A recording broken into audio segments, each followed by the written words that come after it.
አንድ ምስጋና ነገሮችን ሁሉ እንደሚቀይር ታውቃላችሁ። አንድ ወጣት ነበረ በሆስፒታል ውስጥ የጽዳት ሰራተኛ ሆኖ የሚያገለግል። ሁሉም በየቀኑ እያንዳንዱን ደረጃዎች፣ የታካሚ ክፍሎችን፣ መጸዳጃ ቤቶችንም ሳይቀር በጸጥታ ያጸዳ ነበረ። አንድ ቀን አዲስ ነርስ ወደ እርሱ መጣችና እንዳየችውም ፈገግ ብላ አመሰግናለሁ በጣም አለችው። ከዛም ግሩም በሆነ መልኩ ነው የምታጸዳው። በነገራችን ላይ እዚህ ህመምተኞች መጥተው ተፈውሰው ወደ ቤታቸው ሲሄዱም ያንተም እጅ እንዳለበት እንዳትረሳ አለችው። ያኔም በዛች ቅጽበት በድንጋጤ ፈዞ ቀረ።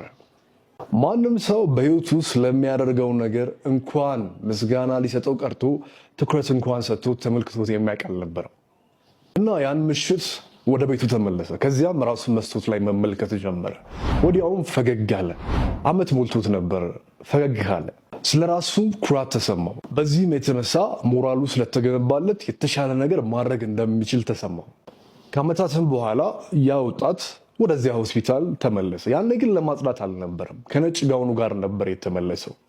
ምክንያቱም ያቺ ሴት የሰጠችው ትኩረትና ምስጋና ስለ ራሱ ዋጋ እንዲረዳ አድርገውት ከዚህ በላይ ማድረግ እችላለሁ የሚል ስሜትን ሞራልን ገንብቶለት ከጽዳት መልስ ያቋረጠውን ትምህርቱን እየተከታተለ ራሱን ለሕክምና ባለሙያነት አብቅቶ ነበርና ነው።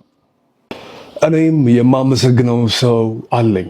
የፊታችን ግንቦት 30 ጣፋጮት የምስጋና ቀን አመስጋኝ የሆነ ትውልድን ለመፍጠር እና ሰዎች ለሚያደርጉት ነገር ስለሚያደርጉትም ነገር እንዲሁም ደግሞ በአቅማቸው ልክ ሞክረው ላሳኩት ነገር እንዲሁም ደግሞ በህይወታችን ላይ ስላገዙና ስላደረጉልን ነገር ማመስገን የምንፈልጋቸውን ሰዎች የምናመሰግንበት መርሃ ግብር ተዘጋጅቷል ማለት ነው። ስለዚህ ግንቦት 30 አይቀርም። እናንተስ ማንን ነው ማመስገን የምትፈልጉት?